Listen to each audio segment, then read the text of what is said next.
Good morning, everyone. As you're trickling in, we're going to wait a few moments to get some more people joining us. We'll start up in a few moments.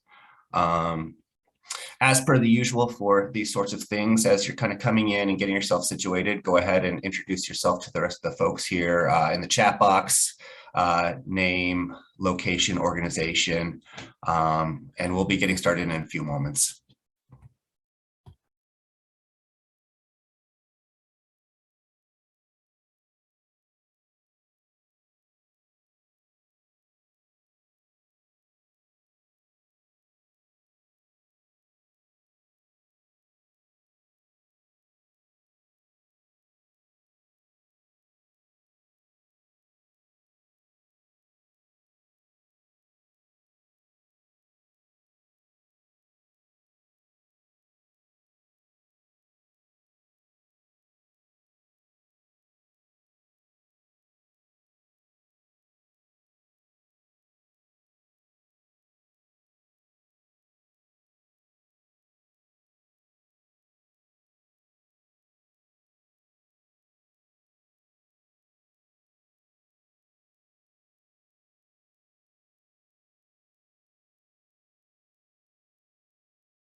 Just a few more moments. We're getting up to that the critical mass to get us started. Keep on introducing yourselves, and we'll be starting just in a moment.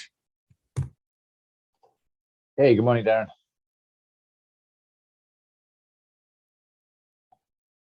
Good morning, Darren. Morning, Nick. Thanks. Sorry, I followed the wrong link.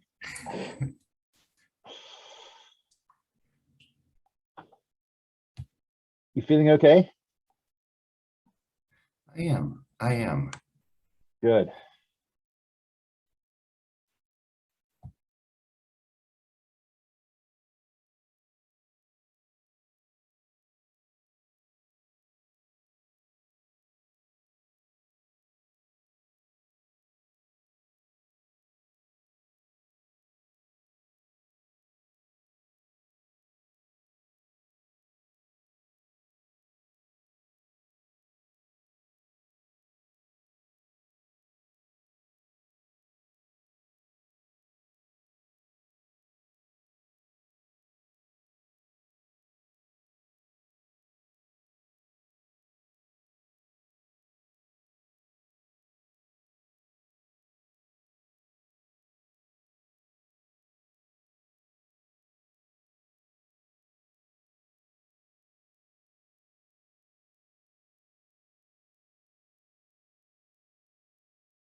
All right.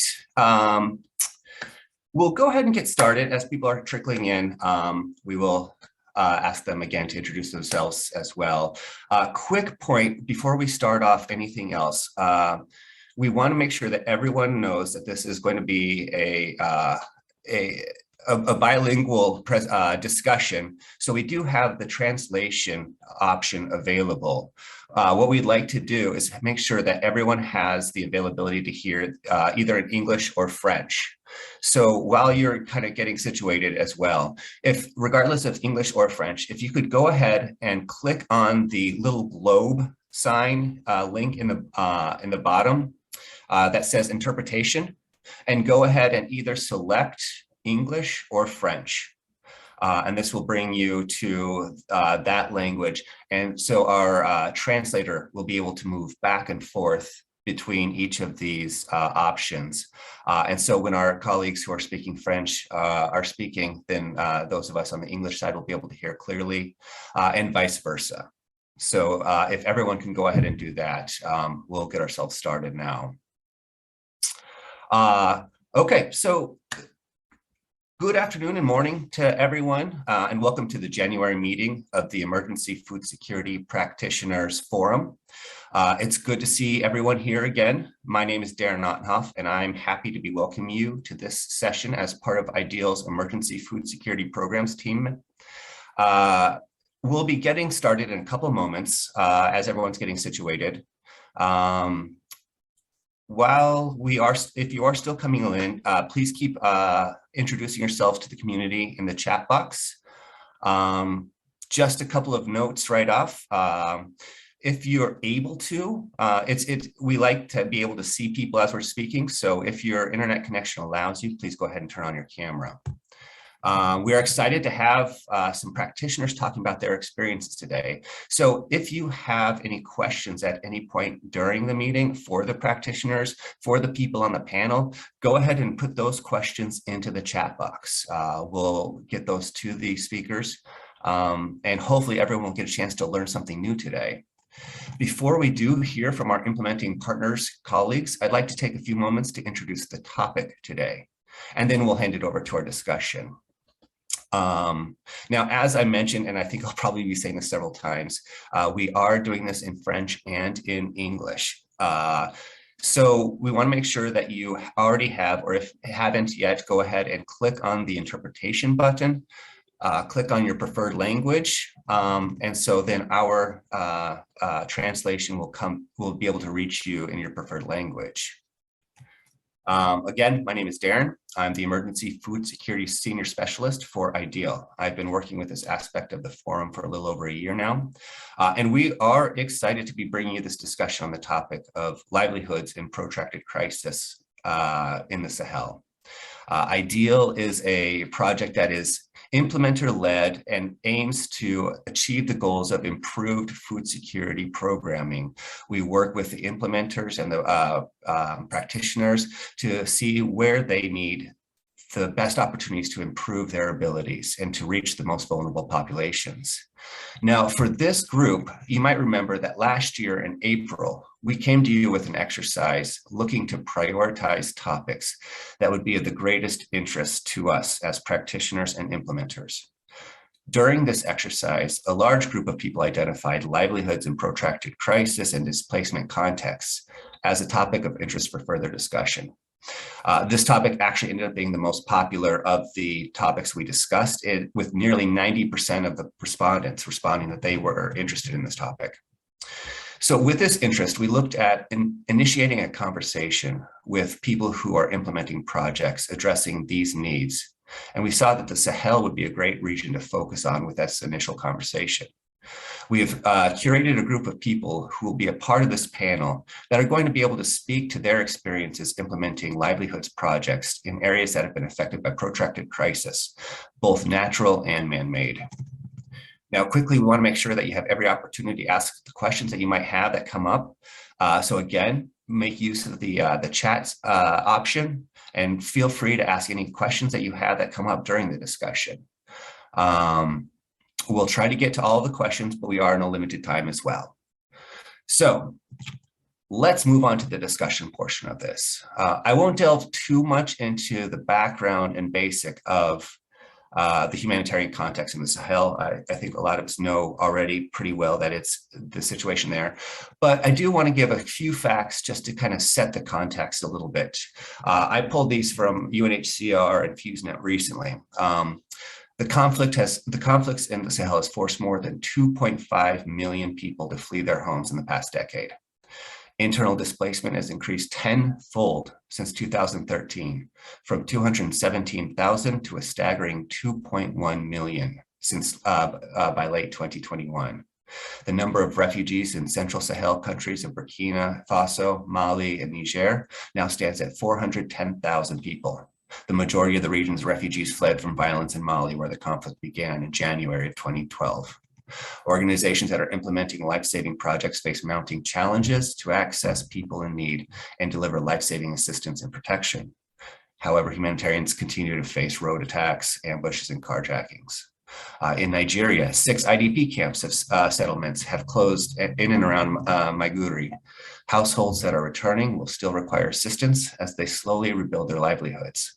Despite increased engagement in farming activities, most households have limited access to food and income. So this is the situation that our colleagues in the Sahel find themselves working. Now, I'd like to have our panelists introduce themselves before we begin this discussion. Khadija, do you want to introduce yourself?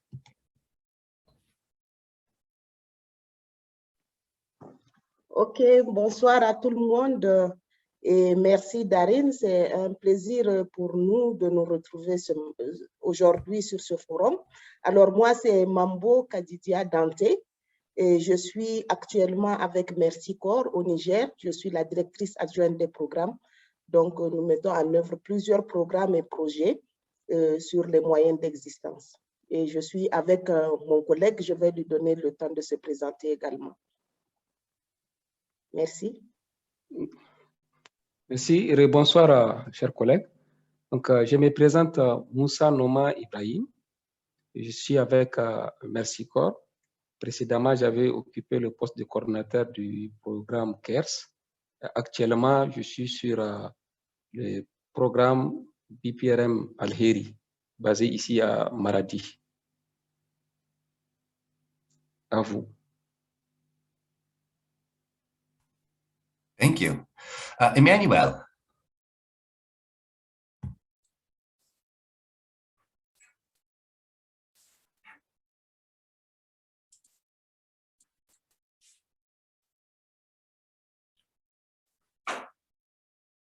Hi, everyone.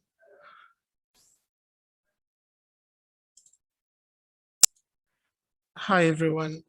My name is Emmanuel. I work for Save the Children in Nigeria, and I am the program manager for the USAID BHA project we implement at Save the Children here in Nigeria. We have quite a big portfolio providing multi-sectoral humanitarian needs in the Northeast to households that have been affected by conflicts. This is a short program, but we've had quite a number of programs over the time. And I'm here with Andrew Simba, who will be introducing himself. Thank you very much.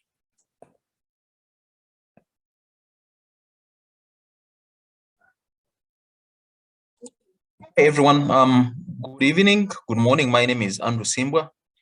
I'm the Chief of Party for our PhD program that we work on with Emmanuel Njoko. And great to be on this panel again. And thank you to the IDEAL team for all the work you're doing, bringing all us together for this type of conversation. They're really helpful.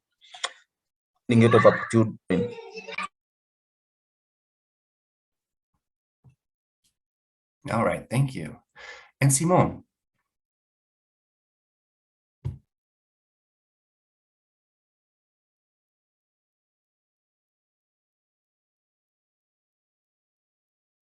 Ok. Donc, c'est Simon Nyiminou. Je suis le secrétaire général adjoint au niveau du Locades Caritas Burkina et chargé de la qualité des programmes, aussi bien au niveau du secrétariat général que pour l'appui au démembrement qui sont au nombre de 15. Donc, Caritas créé en 1961, juste après l'arrivée des CRS au Burkina en 1960. Nous sommes présents donc dans les 13 régions du Burkina Faso. À la donner rapidement.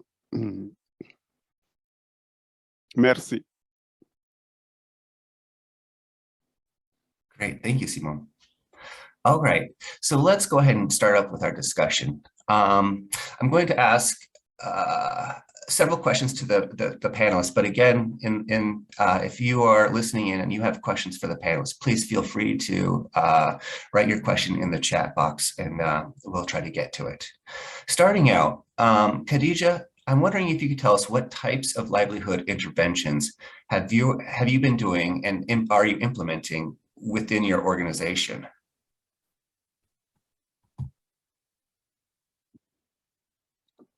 Ok, merci beaucoup, Darin.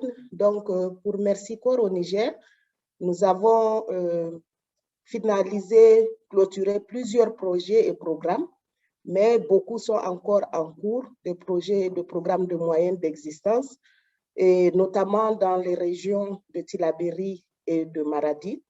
Donc, comme activité de moyens de subsistance, nous avons précisément, par rapport à la sécurité alimentaire, nous avons notamment mis en place des activités maraîchères avec soit des réfugiés, les populations hautes ou des déplacés dans ces zones, comme je vous l'ai dit, qui sont des zones frontalières pour Tillabéri, frontaliers avec le Mali et le Burkina, et pour Maradi, des zones frontalières avec le Nigeria. Donc, c'est des activités de maraîchage avec notamment l'appui en intrants, n'est-ce pas, des semences et autres intrants pour les participants, et également le renforcement de leurs capacités sur les techniques agricoles. Et nous avons, je donne juste un exemple, par exemple, pour un programme que nous venons de terminer. Donc, nous avons estimé pendant les 2 ans de programme, pour les activités de maraîchage, à peu près un peu moins de 40 000 tonnes, toutes spéculations confondues, qui ont été produites par ces activités de maraîchage, donc pour la consommation souvent et pour également la vente. Il y a également comme activité les associations villageoises d'épargne et de crédit que nous avons mis en place, que ce soit avec des femmes ou bien mixtes, et qui sont également appuyées pour des activités génératrices de revenus.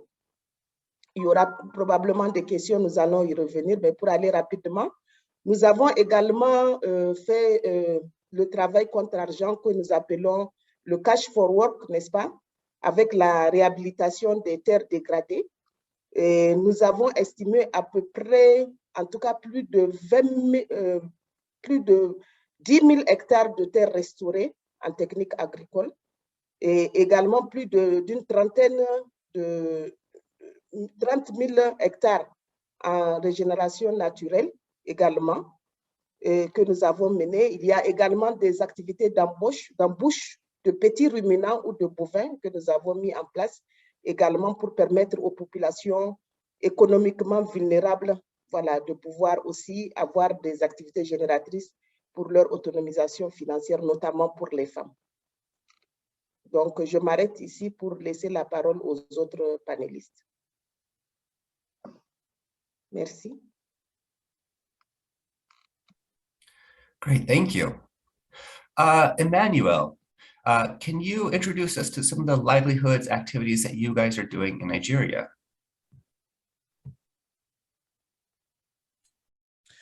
Hi, everyone. Again, thank you very much, Darren. So for Nigeria, because we have considered the context as not safe for agricultural livelihoods, we are implementing income generating activities here. And so some of these income generative activities include what people do around here generally to make money for themselves and to sustain their families. We're talking about income generating activities like cap making, sewing, trading, food vending, grinding, groundnut processing, groundnut milling, and quite a number of other options our beneficiaries are taking on. So those are some of the income generating activities and livelihood options we provide for our beneficiaries. Thank you, and over. Thank you, Emmanuel. Simone, can you tell us about the livelihoods activities that Caritas is doing in Burkina Faso?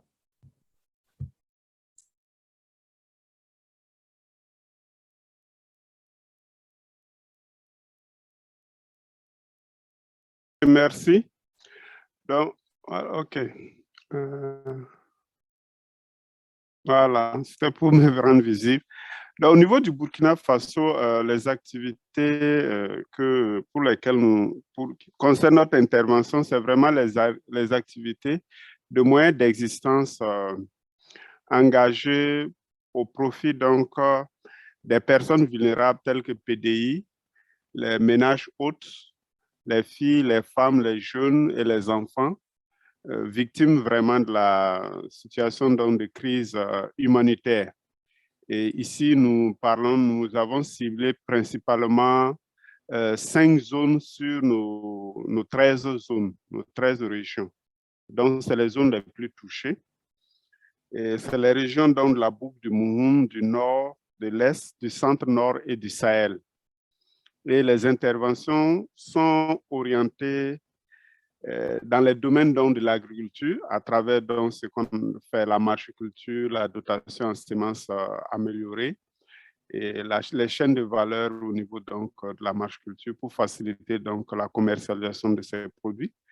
En matière d'élevage aussi, en termes d'embauche, en termes donc, de dotation en tête d'animaux pour donc, la reconstitution donc, des moyens d'existence. Et nous avons aussi appuyé en termes d'unités de transformation pour encore faciliter ce qui est produit donc, par les personnes vulnérables. Nous avons mis en place aussi des pôles de services et nous avons aussi fait la promotion dans des groupes, les communautés d'épargne et de crédit internes pour faciliter la mobilisation des ressources au niveau local et surtout faciliter donc, le financement au niveau endogène. Nous avons aussi financé donc, des activités génératrices de revenus pour le petit commerce, l'artisanat, etc. Et nous avons aussi opté dans certaines localités pour les travaux humo qui constituent une porte d'entrée pour nous en général, c'est-à-dire que les personnes vulnérables accompagnées, on permet qu'elles puissent mener des activités, des travaux contre rémunération. Et ensuite, on les intègre donc, dans les systèmes d'activités génératrices de revenus.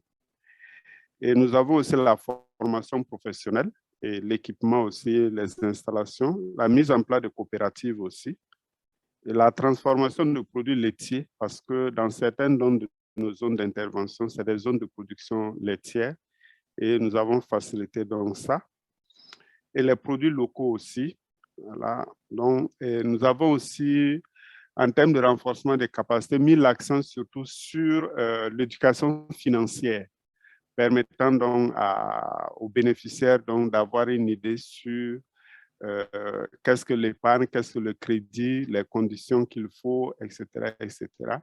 Et comment bien utiliser à escient donc les frais ou les fonds mis à leur disposition pour conduire dans des activités génératrices de revenus. Donc voilà rapidement ce que nous pouvons dire en termes d'activités. Et pour les 5 zones, on a à peu près 25 projets qui sont conduits dans les 5 zones. Bon, c'est vraiment réduit parce qu'on a à peu près 13 zones d'intervention. Et les 28 projets, c'est vraiment des projets liés uniquement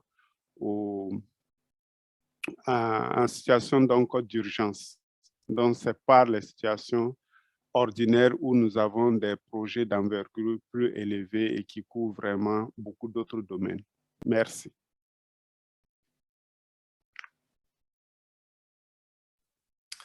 Thank you for that, Simon. Now, Khadija, I'm wondering if you Maintenant, j'ai oublié, je n'ai pas donné les partenaires. Est-ce que c'est nécessaire de donner les partenaires? Voilà, donc nos partenaires au niveau donc, de ces interventions. On a bien sûr CRS, on a tout ce qui est donc les Caritas membres de Caritas internationalistes qui sont Caritas Danemark, Caritas Allemagne, Caritas Autriche, Caritas Suisse. Et nous avons aussi l'ONG Solidaire Suisse, Plan International. Et nous avons Caritas Danemark aussi et bien sûr Caritas Pays-Bas. Voilà, rapidement donné. Merci.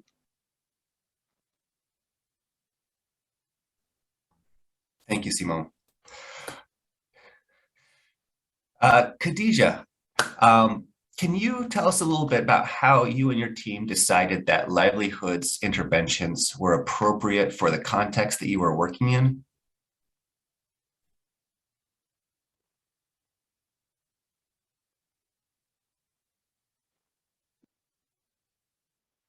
Oui, merci Darren. Effectivement, nous nous basons chaque fois sur le cadre harmonisé des humanitaires, donc qui est produit et piloté par l'État du Niger, qui montre en fait les zones déficitaires, là où il y a les gaps. Et nous l'accompagnons avec aussi des évaluations de besoins que nous faisons sur le terrain et associés également avec les différents rapports de situation qui sont faits par les services techniques, notamment les services de l'agriculture, des différentes régions jusqu'au niveau communal. Donc, ces documents, c'est sur ces documents que nous nous basons en fait pour déterminer effectivement les zones d'intervention, pour déterminer les besoins, pour aussi voir les populations cibles. Et je voudrais aussi souligner que depuis quelques années, au niveau de Mercy Corps Niger, en fonction, tenant compte de la situation sécuritaire de nos zones d'intervention, de nos principales zones d'intervention, qui sont Tillabéri et Maradi, je l'ai mentionné, avec leurs frontières avec le Mali, le Burkina et aussi le Nigeria au niveau de l'Est, nous développons et nous mettons en œuvre de plus en plus des projets et programmes Nexus, donc qui prennent en compte aussi bien le développement, l'humanitaire, mais la cohésion sociale.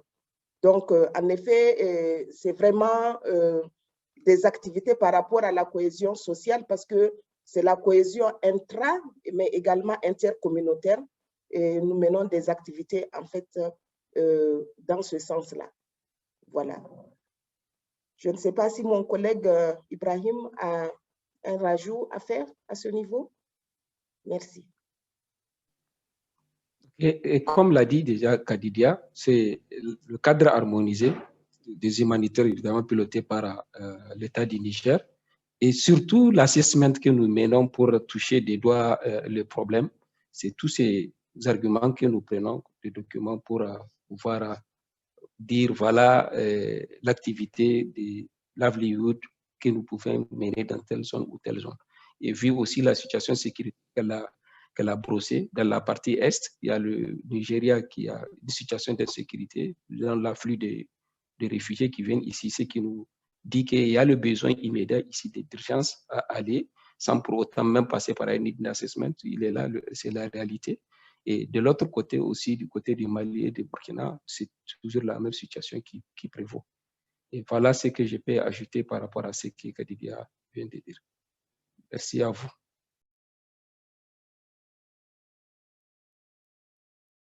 Thank you. Simon, you introduced us to several of your livelihoods interventions. Can you talk about how you decided that livelihoods interventions were appropriate for the context that you were working in?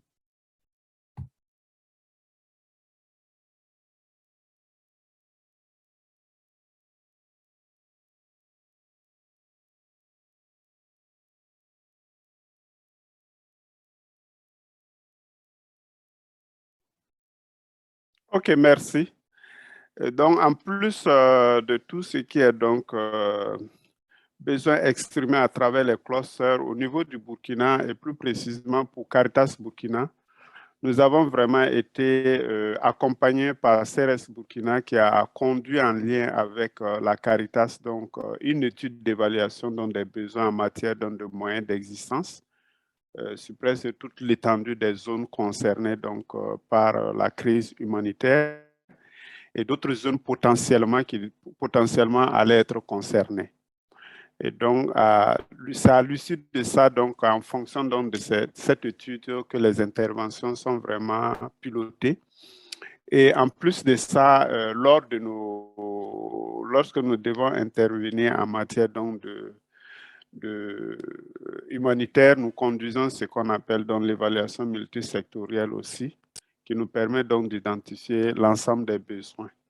Et en intervenant au fur et à mesure que les personnes donc, durs dans la zone d'intervention, nous pensons donc à les accompagner pour leur autonomisation et pour aussi construire la cohésion sociale au niveau donc, de la zone impactée donc, par les personnes déplacées internes.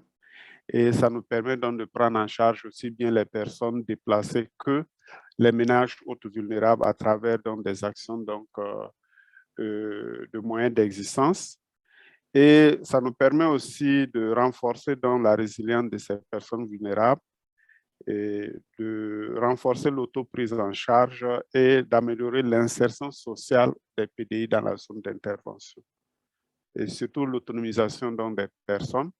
Pour faciliter la prise en charge, je prends le cas d'un programme que nous avons conduit pour l'insertion des enfants et nous avons mis en place donc le financement d'activités pour les mamans pour qu'à terme, bien sûr, du projet, les mamans puissent, à travers donc, les actions donc, génératrices de revenus, pourvoir donc aux besoins éducatifs et aussi aux besoins en termes donc, de conditions matérielles donc, des enfants et aussi alimentaires, bien sûr, de la famille.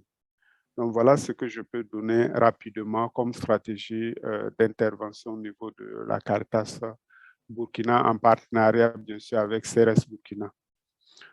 Voilà, merci. Thank you, Simon.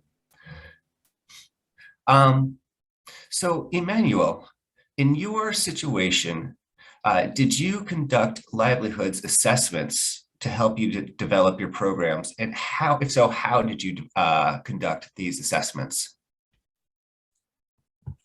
Okay, thank you, Darren. We first of all determined that these livelihood options were viable for operating in our context before we had to conduct an assessment to ensure that these livelihood options would work where we implement.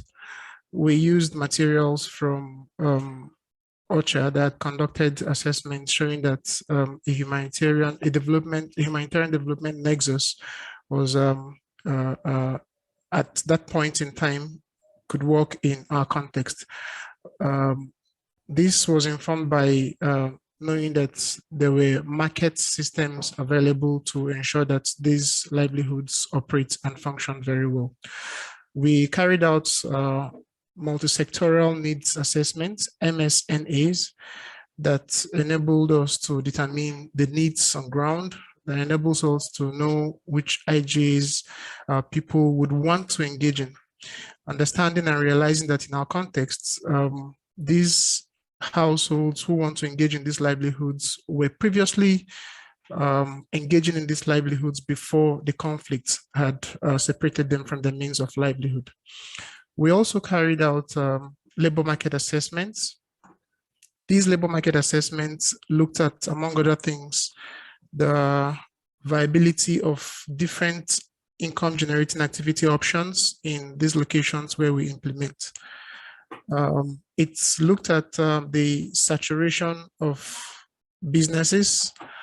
It looked at the maturation time of business options. It also looked at the viability of these businesses working in specific locations and how well people would adapt quickly to these livelihood options. So it's important for us at Save the Children and in our context to ensure that we look at all these options and have good conversations with those who receive these livelihood options to ensure that all these factors are put in place, that they're able to work out in our context before we engage in this livelihood options. HE is also sometimes influences the kind of livelihood options that we carry out.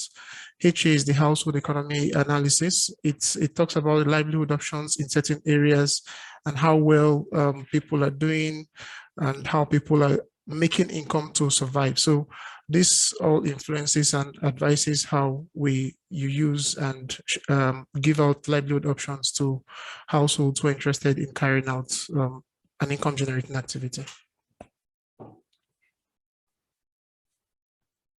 That's great, thank you. Emmanuel, that you were discussing the HEA, correct? That's right. And what kind of livelihoods options does the HEA look at?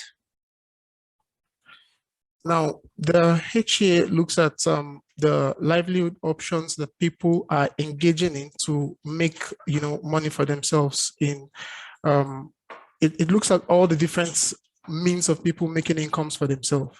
So there's no specific activity. It's a way of looking at what the different people do to make money to fill in their survival needs. And so that informs what people are already doing and informs how we inform our program. We decide our program rather. Excellent, thank you. Now, Simone, how did you design your livelihoods interventions while taking into consideration social cohesion issues that are relevant in your context?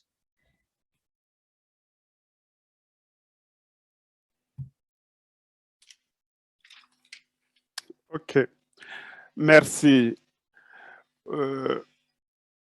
Au niveau donc de Caritas Burkina, la cohésion sociale est considérée aujourd'hui comme vraiment un axe transversal pour toutes nos interventions. Et cela nous a amené même à élaborer en lien avec les partenaires un référentiel cohésion sociale au CADES Caritas Burkina, et qui est utilisé pour faire l'analyse d'abord du contexte, pour voir les interactions qu'il y aura entre notre intervention sur le contexte, en vue de trouver les actions idoines pour vraiment consolider la cohésion sociale et renforcer le vivre ensemble dans nos zones d'intervention. Donc, nous utilisons aussi, en plus de ce référentiel, aussi bien pour la conception que pour l'analyse au cours de réalisation du projet. Et nous élaborons actuellement ce qu'on appelle des rapports annuels de perception de la cohésion sociale, pour voir si notre intervention vraiment n'est pas source de conflits, et voir ensemble avec les populations les actions fortes à mettre en œuvre. Nous utilisons en plus de ce référentiel des boîtes à images cohésion sociale qui sont conçues et qui sont utilisées systématiquement pour nos interventions sur le terrain par nos animateurs terrain, et aussi bien pour sensibiliser et outiller les leaders communautaires pour que vraiment elles interviennent pour qu'il y ait cohésion sociale au niveau de la zone d'intervention.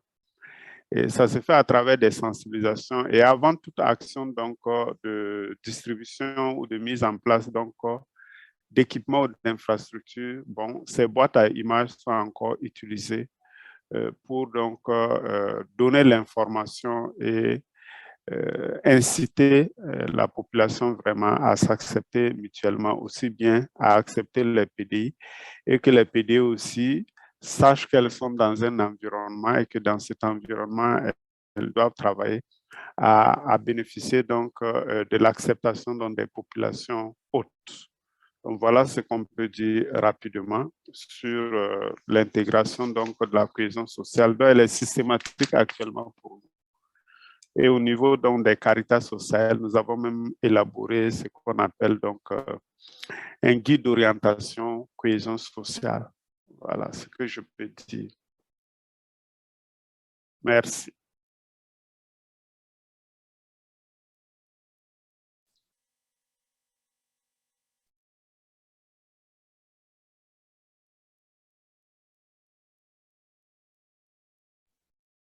Thank you. Did he, one quick question, the acronym LBD,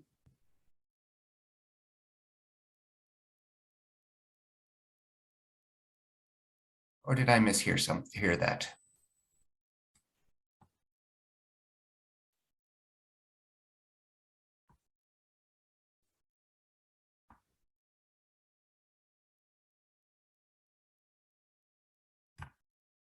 Personnes déplacées internes. Les personnes déplacées Gotcha. internes, Okay. PDI. Voilà. Thank you. Okay. Now, I want to shift a little bit and talk about targeting. Khadija, can you talk about some of the considerations that you needed to make when thinking about your targeting strategy for your interventions?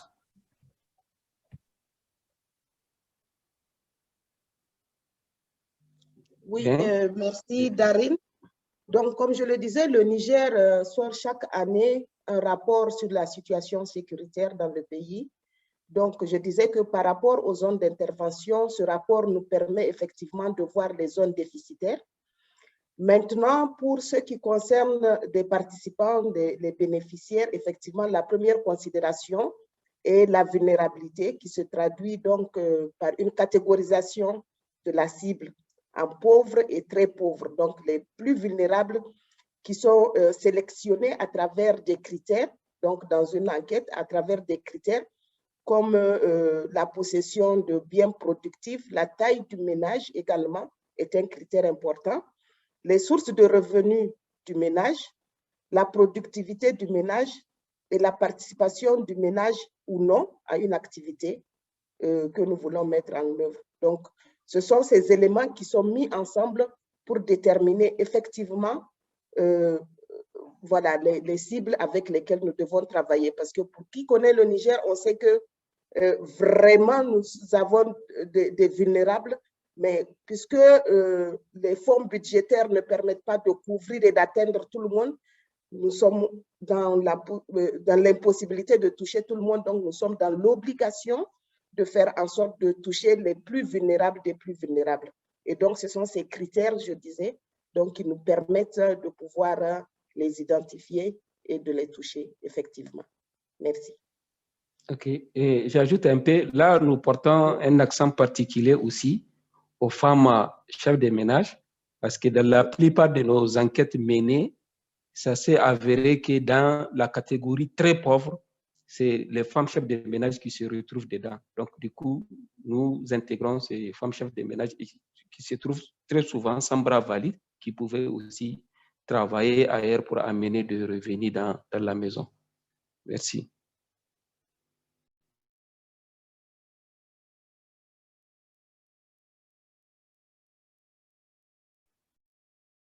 Great, thank you. Emmanuel, can you talk a little bit about the considerations that were made in developing your targeting strategy for your programs?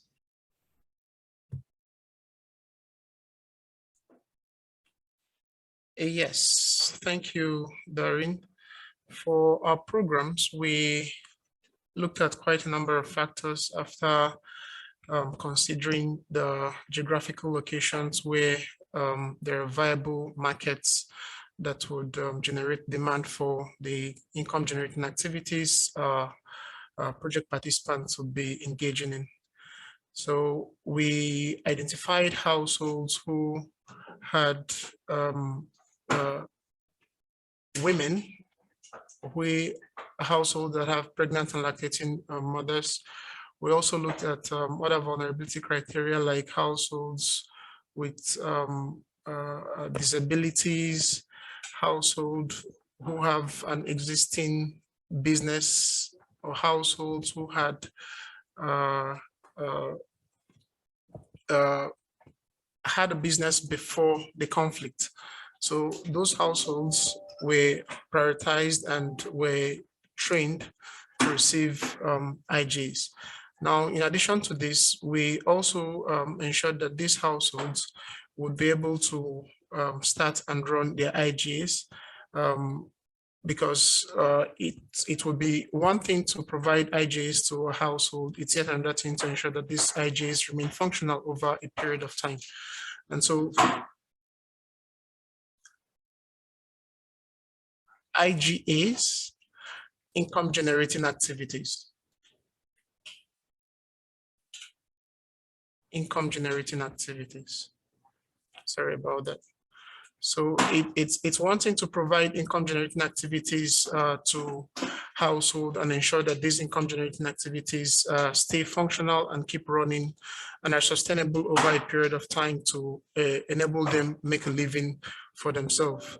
So we target households in some cases who are also receiving food assistance so that they're able to, while depending on the food assistance momentarily, now build and raise their IGAs, their income generating activities, to provide them with the short-term to long-term support they need to provide the basic needs for the households.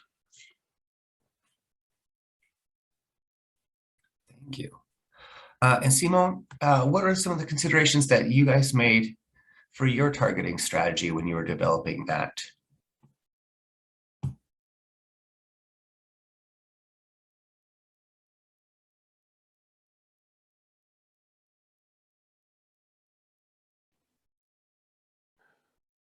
Voilà, donc, au niveau du ciblage, donc, tout dépend donc, vraiment de l'activité de moyens d'existence donc, à mettre en œuvre. Mais toujours est-il que les critères généralement pris en compte, c'est les critères donc, de la pauvreté, c'est-à-dire que les pauvres, les très pauvres, etc., et les riches. Bon, voilà. Donc, on sélectionne généralement les pauvres et les très pauvres. Et aussi, en fonction, bien sûr, de l'activité à mener, il y a la disponibilité de la ressource, bien sûr. Si on veut faire donc des activités donc, de marché-culture, ça veut dire qu'il faut tenir compte du fait que soit la personne dispose donc de lopin ou bien peut avoir donc un lopin auprès donc des ménages hôtes, plus donc des critères que nous définissons donc en tenant compte de ce qui est donné par le cluster. Nous prenons en compte généralement les questions souvent aussi du genre ou des questions donc du handicap, par exemple, surtout qu'au niveau du Burkina, la Caritas Burkina est donc conduite dans un programme national de réhabilitation à base communautaire, dont nous sommes assez regardants sur ces aspects-là aussi. Et nous regardons aussi le critère donc de femmes vulnérables en termes donc femmes chefs de ménage par exemple. Donc ça peut être des critères donc que nous prenons pris en compte, ou une famille où il y a assez de personnes âgées ou d'enfants qui sont pris en charge. Voilà, ou encore la question donc des femmes allaitantes. Donc tout dépend vraiment de l'activité pour lequel le nombre aussi des membres donc, du ménage que nous prenons aussi en compte. Donc, voilà rapidement ce que je peux dire. Et on peut aussi ajouter que pour ces critères-là, en fait, on est obligé. Il y a ce qui est décrit dans le document, mais il y a les critères que nous essayons donc de valider par donc, les assemblées générales donc, de ciblage, à travers donc, une assemblée générale d'information sur le projet, sur les bénéficiaires potentiels et sur les critères qui sont définis, et voir avec l'assemblée générale donc, au niveau communautaire s'il y a d'autres critères à prendre en compte ou pas. Puisque je donne un exemple. Souvent, on peut dire que telle femme, en fonction donc, des critères qui sont définis, qu'elle est très pauvre ou bien pauvre, et les villageois peuvent vous dire que bon, telle femme, par exemple, ce n'est pas la peine de la prendre en charge parce que ses enfants sont assez bien nantis au niveau donc d'une ville ou d'un pays à côté et envoie donc de l'argent pour elle. Donc voilà un peu quelques critères. Les critères sont validés de façon participative. Voilà ce que je peux dire. Voilà, merci.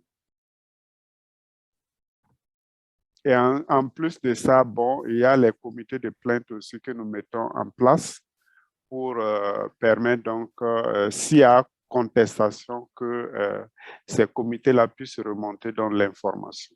Voilà, merci.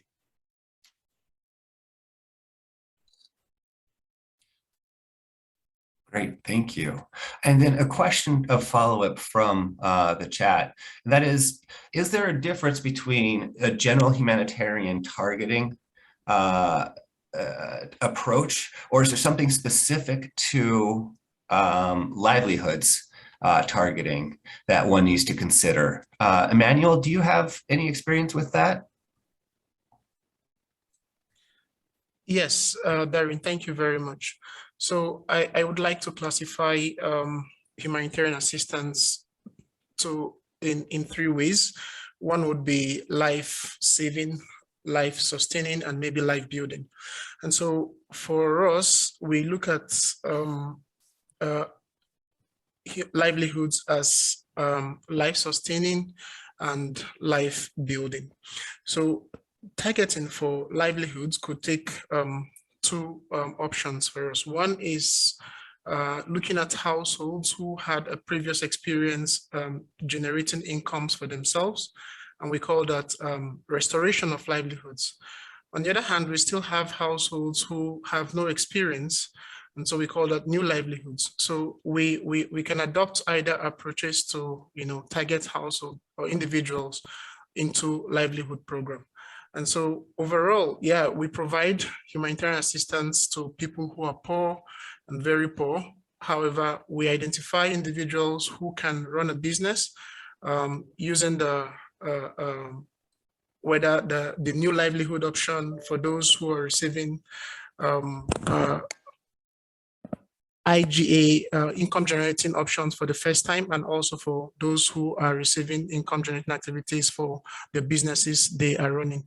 I think Andrew may want to add something here. Thanks, Emmanuel. Basically, I think that broadly, when you look at the other type of targeting, where you're basically looking at life-saving in a community, you literally want to make sure everyone who is in need of assistance for humanitarian life-saving gets it. But when it comes to livelihoods, you may find everyone needs it, but when you give it to everyone, you are saturating that same environment. So in a way, you have to make sure you're very calculative and balancing, because there is a way you could be trying to empower people with livelihoods, but doing harm within the same environment. You're saturating the market. So ideally, when you are thinking about the targeting, you think about the geographical aspect of your targeting. What kind of livelihoods are you going to inject into that space? Is there enough market for that? Or you're going to be creating another problem for people who are within that space? On the other hand, you also look at the individuals and the marketability of the livelihoods that you're putting into some environment, because you could target some income generating activities in some space that will be more profitable to people in that area, but yet you don't want to, for example, you want to do farming where you can do land and things like that, but you want to do trading activities where there's going to be market, a cosmopolitan and a busy area where you're going to be doing trading activities. So in a way, you have to be looking at the spaces where each of these activities are going to be implemented for you to be clear on what goes where based on the needs. Because if it is, for example, don't do any agriculture-based livelihoods because there is no land. So, and we don't want to also do much of the same livelihoods in the same spaces, simply because we are sure when we do it, we are going to be saturating and doing harm to other people. So that's why at times when we are targeting, we allow people beyond what they are thinking about to come through with things beyond what they come. Because when you sit all in a group and say, what do you want? One lady or one gentleman says, want to do tailoring, everyone says the tailoring, but then when you engage them and let them know, look, if all of you have a tailoring machine or drawing machine, then there is no market, then what can you do differently? Then you get different ideas coming through. So that's what I wanted to add to this. Back to you, Darren. Thank you, Andrew. All right, and then another question from the chat. And thinking about sustainability within livelihoods and humanitarian design, how do you consider sustainability? But also, a little bit more specific, has anyone tried to set up a transfer to local government within their program? Khadija, can you respond to this?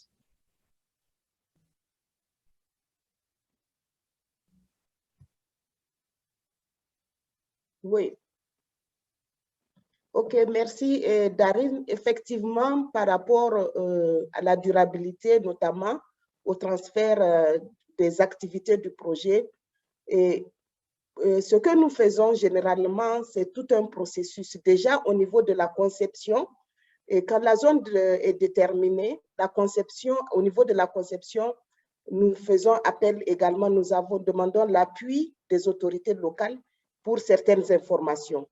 Maintenant, de manière pratique, une fois que nous avons l'acquisition des fonds et que le projet démarre, donc dès le démarrage, nous faisons ce que nous appelons le lancement du projet au niveau communautaire, donc avec les autorités locales, avec notamment des processus de signature, de conventions, de collaboration, avec d'abord le protocole de mise en exécution que nous signons avec l'autorité locale, que ce soit au niveau gouvernorat ou bien au niveau préfet ou bien au niveau maire. Et ensuite, nous avons des conventions de collaboration avec les services techniques décentralisés. Et finalement, tout cela est chapeauté, si vous voulez, coordonné par la commune qui est la porte d'entrée. Parce que c'est à la commune qu'il revient vraiment de pouvoir continuer, de pouvoir suivre la réalisation des activités, des projets, de programmes et aussi de réceptionner après tout ce qui est fait parce que la commune, elle est là et c'est son mandat, c'est sa responsabilité. Donc, et je vais donner juste un exemple dans un projet de livelihood que nous venons de terminer et qui est financé par BPRM. C'est un projet sur 4 ans avec chaque année donc une subvention au niveau du département de Abala. Abala, c'est une zone frontalière au nord du Mali, donc où nous avons un camp de réfugiés. Donc, nous avons fait des sites maraîchers et on a mis en place des infrastructures d'eau pour pouvoir alimenter ces sites maraîchers. Donc, tout cela, le suivi est fait au niveau de la commune. C'est la commune même qui détermine les lieux des sites où doivent s'implanter ces infrastructures. Et c'est eux qui réceptionnent. La réception se fait aussi avec la commune. Donc, tout le suivi après projet revient au niveau de la commune. Donc, qui est vraiment l'autorité compétente au niveau communautaire pour assurer vraiment la durabilité des activités et des résultats des projets et programmes. Merci. Wonderful, thank you.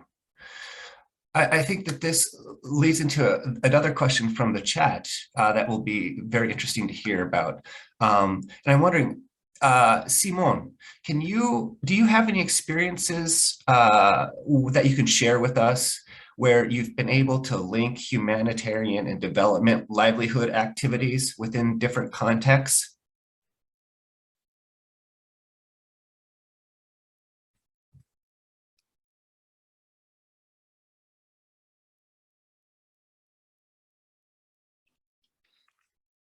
Oh, oui, ok. Donc, nous avons plusieurs expériences. Donc, je vais évoquer une expérience où, dans l'intervention humanitaire, l'accent est mis sur, par exemple, les jeunes filles et aussi les femmes, les jeunes garçons, etc. Et à ce niveau, en termes d'intervention au préalable humanitaire, donc c'est l'assistant alimentaire, c'est l'offre de services, bien sûr, éducatifs aussi. Et pour les activités de moyens d'existence, par exemple, nous avons donc associé les travaux humo. Et par exemple, pour ces travaux humo, nous avons sélectionné, par exemple, les femmes des filles bénéficiaires, par exemple, des bourses scolaires. Et l'ensemble, c'est par exemple 200 filles qui doivent bénéficier, par exemple, de la bourse. Donc, ces 200 filles-là, les mamans de ces 200 filles-là sont prises en compte. Et ensuite, nous avons donc subdivisé. Ils bénéficient donc des travaux contre argent. Et ensuite, elles bénéficient donc, ces mamans-là bénéficient donc des activités génératrices de revenus en termes donc de petits commerces en fonction de l'étude de faisabilité qui est faite en lien avec elles dans la zone d'intervention. Ça peut être donc petit commerce, ça peut être de l'élevage, ça peut être donc de l'agriculture, etc. Et c'est ces mêmes femmes qui sont bénéficiaires pour qu'à terme, elles puissent donc être autonomes pour pouvoir accompagner leurs filles dans leur cursus scolaire. Donc ça, c'est un exemple. Ça dit que nous conditionnons quand c'est urgence, développement ou relèvement, ce sont les bénéficiaires donc des actions d'urgence en fonction des critères additionnels qui bénéficient donc des activités dans de moyens d'existence. Voilà rapidement ce que je peux donner comme expérience. Voilà.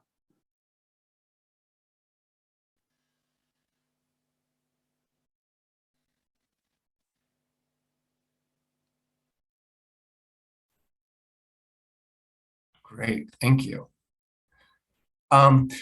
One other question that I've seen, and I'm curious if you could respond to, Khadija, is how are you mainstreaming gender and protection into your livelihoods response?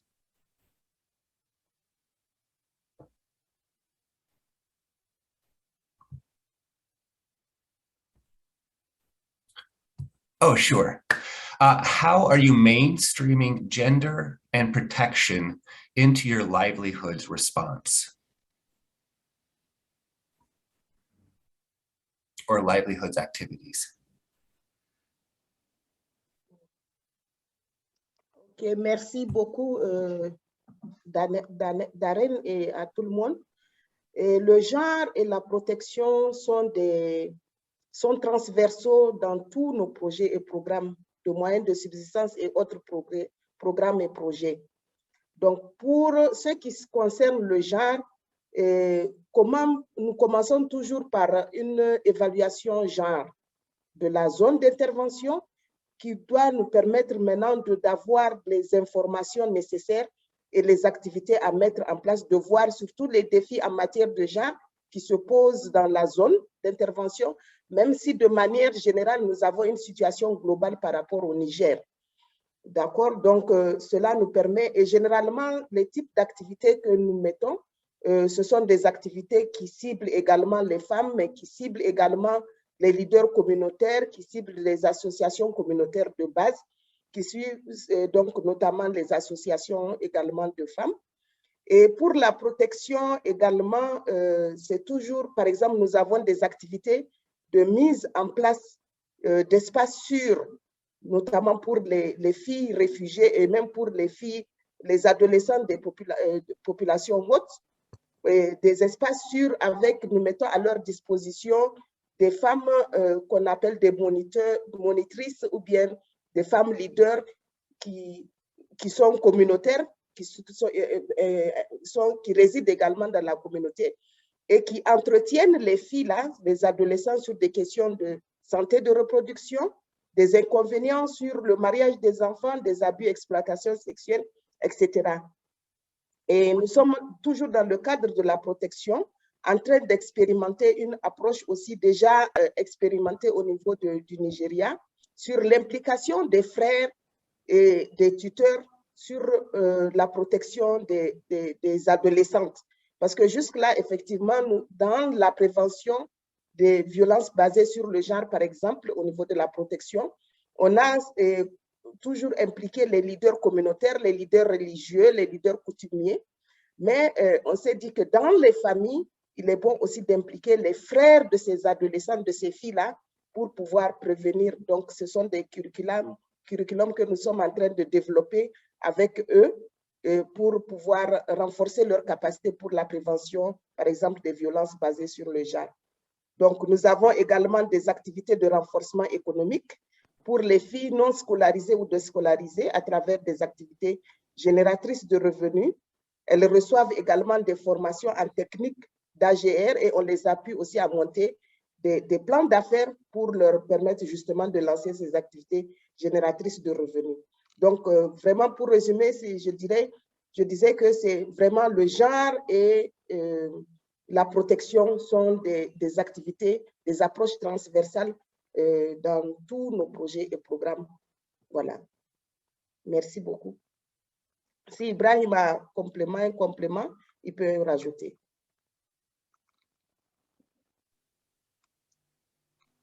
Le complément que j'ai ici, c'est juste une précision. J'avais parlé tout à l'heure du projet Al-Heri. Donc, c'est une domination locale qui signifie la bénédiction. Donc, j'allais définir cela, qu'est-ce que nous faisons comme intervention, évidemment. C'est le comblement de l'acquis en moyen de subsistance au niveau des réfugiés et de la communauté haute. Le deuxième objectif, c'est l'accès à l'énergie gaz à ces communautés aussi. Et le troisième objectif, c'est ce point-là que Kadidia vient d'évoquer, qui est la protection et la prévention des violences basées sur le genre, dont elle vient de détailler toutes des stratégies que nous mettons en œuvre pour atteindre ou bien protéger, prévenir des violences basées sur le genre. Merci à vous.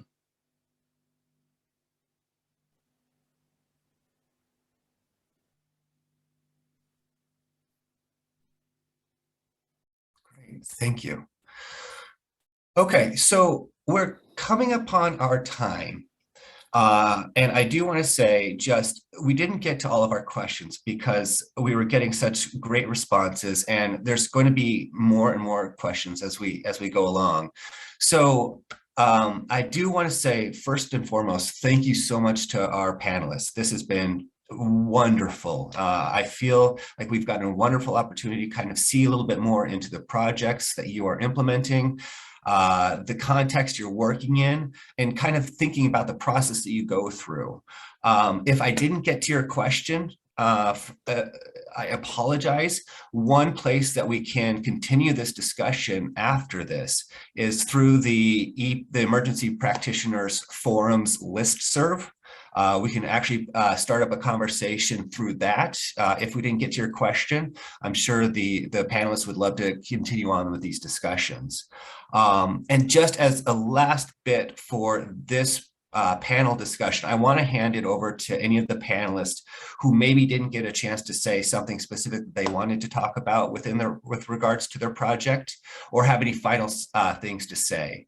Khadija, is there anything else that you would like to say before we close the panel?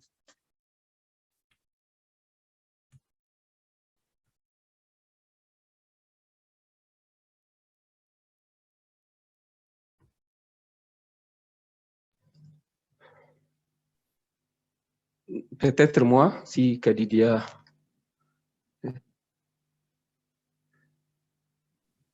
Oui, excusez-moi. Ibrahim, tu peux aller. Je vais te compléter. Okay. Ok, bon, c'est pour faire une genèse vraiment sur la situation qui nous amène à mettre beaucoup accent sur le moyen de subsistance. On parle du Sahel, qui est une zone géographiquement spécifique du fait de sa rareté ou bien de l'insuffisance de la pluviométrie, puisque le Sahel se caractérise par une cumul pluviométrique qui ne dépasse guère de 500 mm et une température relativement élevée. Et ces derniers temps, ce climat au Sahel connaît des caprices, et ce qui amène à certains déficits alimentaires et on sait très bien que la première activité génératrice de revenus ici dans la zone sahélienne, c'est l'agriculture. Cette agriculture est presque mise à terre, et du coup, c'est nécessaire de trouver des moyens pour adapter cette communauté aux survies quotidiennes. Et d'où la nécessité de créer des moyens de subsistance à travers pour avoir de quoi survivre. Voilà un peu ce que je voudrais ajouter par rapport à ça, pour avoir une vision globale de ce qui nous amène à mettre beaucoup accent sur ces moyens de subsistance. De l'autre côté de la protection, nous sommes dans une situation d'insécurité, et cette situation d'insécurité a mené beaucoup des entraves sur la protection des adolescentes, notamment des adolescentes qui se déplacent de ce lieu d'origine pour venir dans une autre zone. Et cela nécessite très bien qu'on les apprenne comment se gérer, qu'on les apprenne, qu'on les accueille, je peux le dire, à travers leur protection de leur dignité. Merci. Et voilà ce que je voudrais ajouter. Si Kadidia a des compléments, elle peut aussi compléter.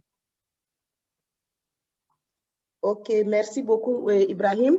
Oui, je voudrais aussi juste rajouter que ces 2 dernières années, la pandémie de la COVID aussi n'a pas facilité les choses. Je me rappelle en 2019, fin 2019, début 2020, et au Niger, nous avons dû trouver des plans B, des stratégies d'adaptation, parce que, par exemple, au niveau de certaines zones, au niveau de Tillabéri, Niamey ayant été mis en quarantaine, donc tous ceux qui, parce que Niamey était approvisionné par les producteurs de légumes au niveau de la zone de Tillabéri, donc ces producteurs ont eu d'énormes pertes parce qu'ils ne pouvaient plus voyager sur Niamey pour faire passer leur production. Donc, du coup, cela a impacté énormément et a affaibli, a rendu encore plus vulnérables les vulnérables. Donc, pour dire que nous sommes encore, même si la situation semble être maîtrisée, la pandémie existe et cela implique aussi de continuer à prendre des décisions et voilà, des stratégies à tous les niveaux. Merci.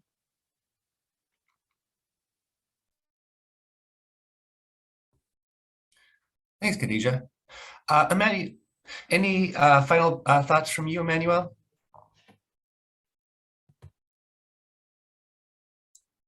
Yes, thank you, Darren, and thank you so much, everyone, for being around.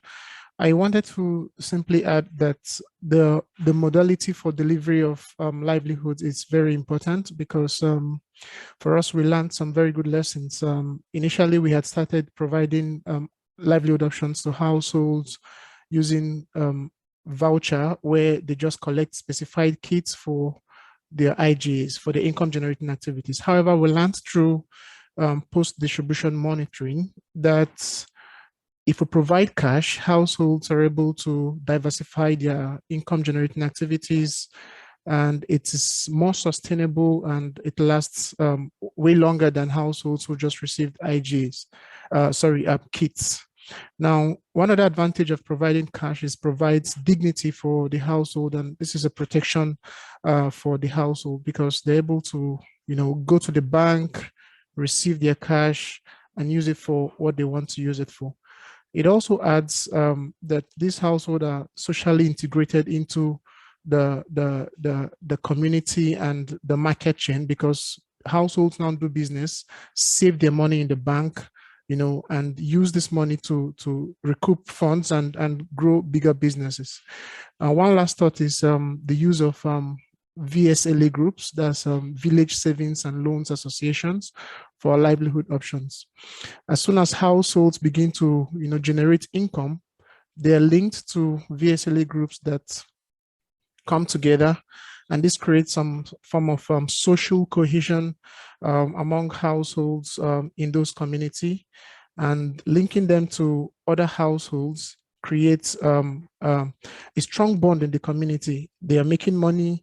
They're joining VSLA groups. Now, these VSLA group have what they call the share fund and the social funds.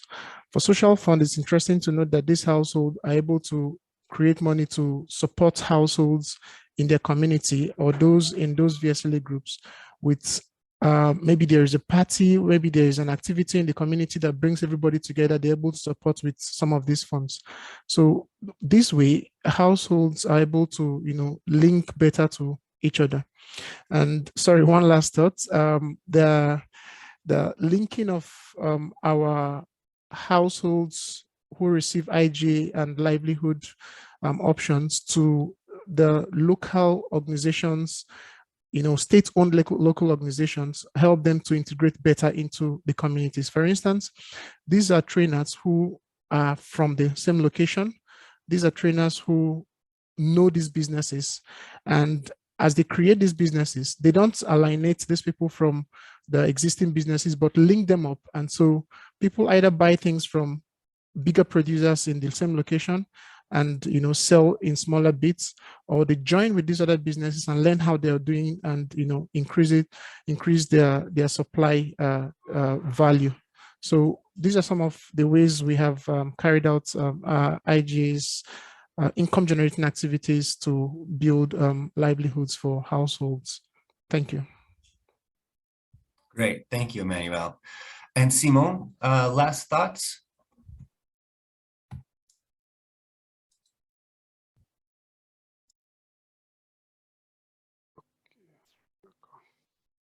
En termes de dernière réflexion, pour moi, c'est comment faire pour vraiment aligner systématiquement les moyens d'existence aux interventions d'urgence. C'est-à-dire, comme on l'a dit, la construction de la vie, associée dans la construction de la vie à sauver la vie. Parce que le constat est que beaucoup de partenaires ne sont pas trop disponibles pour que les deux actions soient associées.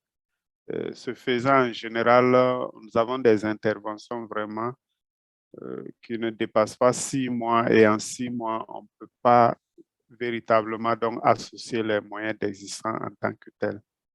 Donc, la réflexion pour moi, c'est comment travailler à ce que le Trip Nexus actuellement promu soit vraiment une réalité en termes d'intervention au niveau du Sahel. Bon, je milite pour le Sahel parce que, bon, en général, quand les gens donc quittent leur localité, ça veut dire qu'ils perdent tout, ils laissent leur terre.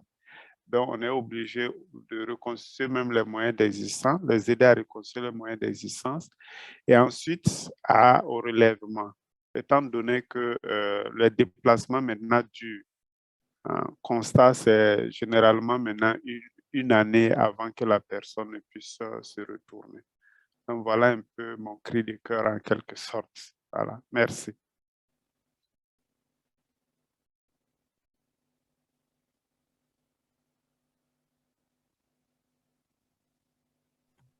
Great, thank you so much. And thank you again to all the panelists. This has been just riveting. I appreciate all the time and effort that you guys have shown for us. We're going to now take a little bit of a shift. I have a colleague, Adi, who has a quick AOB presentation sharing that we wanted to bring to everyone. Adi, are you available? Yes, I am. Okay. I think, there we go. The floor is yours. Right. Thank you. Thank you very much. Good morning, good afternoon, and good evening, everyone. It's great to see the diversity in this meeting. So I'm not gonna make this long. My name is Adi Kitaman. I'm the Strategic Learning and Adaptive Management Senior Specialist here with IDEAL. I'm here today to sort of get your interest or like gauge your interest in a current IDEAL activity. So I thought I would take this opportunity and share our intentions for convening the emergency programs activity leaders.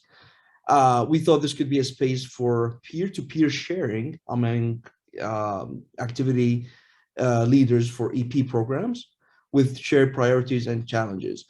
So we also thought this could be a platform for us to share with EP teams what's coming up on the horizon and how our teams can leverage, our activities to achieve our goals, so and vice versa. So if I may direct your attention to the first slide. There you go. So we envision this platform basically to serve as a peer-to-peer sharing platform. We want this also to be an opportunity to learn from, experts and guest speakers. We also envision that this platform will greatly help us determine and streamline communications to EP teams. And the idea here, of course, is that IDEAL will convene and facilitate, but of course, EP activities will share the content of the sessions. Next slide, please. Right, now, the last thing I want to do is to duplicate any efforts or reinvent the wheel. So these are some of the considerations we have. We want this to have a clear learning theme. We want to avoid, any sort of duplication of other communities and sort of just leave the very technical staff to the thematic teams in our programs. Now, I fully understand that the EP forum is for, emergency food security practitioners. Right now, what we're trying to do is sort of like figure out who we think the appropriate person from an EP project would be. So for example, if there isn't a chief of party or the equivalent, who will that be? Is it like a DCOP? I know that, for example, there are humanitarian directors for each country or something along those lines. So we're trying to figure that out for now. That said, next slide, please. Right, that said, we will be reaching out soon to know about the EP activity leaders, how they'd like to run this group, right? So we'll be like holding a kickoff meeting for this activity. And as you can see on this slide, we plan to address these questions. So how might a community of fellow EP activity leaders be valuable to them? What would make this worth their time? What topics are they interested in exploring as a group? And how would they like to convene with one another, and how frequently? Now, perhaps you'd be interested also to know that we have started a similar sort of group for REFSs, or the Resilience Food Security Activity leaders. They voted for quarterly meetings, and we are due for our first meeting around the topic of knowledge management at the end of January. So that's that. Next slide, please. Now we continue to be implementer-led, and we are able to adapt priorities based on your needs. So this proposed forum will be, critical for that sort of back and forth. And again, we at IDEA will convene and facilitate, but we want, the EP activity leaders to shape up the content and direction of conversations based on what's important to them. I hope that will give us, the opportunity to expand on those ideas and shape the community and content that everyone wants to see. If you have any questions, here are my details. You can reach me through this email. And thank you very much. Turning it back to Darren now. Great. Thanks, Adi. Okay. Quickly, does anyone else here have any AOB that they want to share with the wider community? Any other business?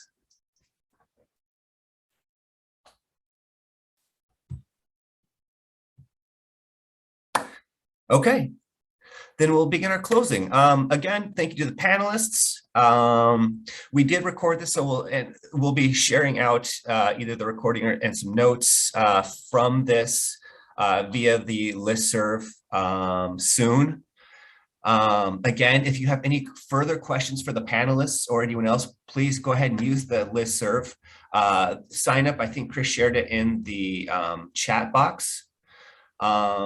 And stay on the lookout for other communications through the listserv and for the forum itself. We'll also be looking to set up our next meeting and having some inputs regarding that. And as I had mentioned earlier, we did our prioritization exercise last April, and it's almost a year. So we're going to look at possibly redoing that again just to see and revalidating that we're on the right path. So be on the lookout for that. Thank you everyone who was able to join us today. I think we have just one more thing, and that is an evaluation. If you guys have a few moments, please complete our brief evaluation. And we'd love to hear from you and just and see if you have any other thoughts. All right. Thanks everyone. I appreciate it so much.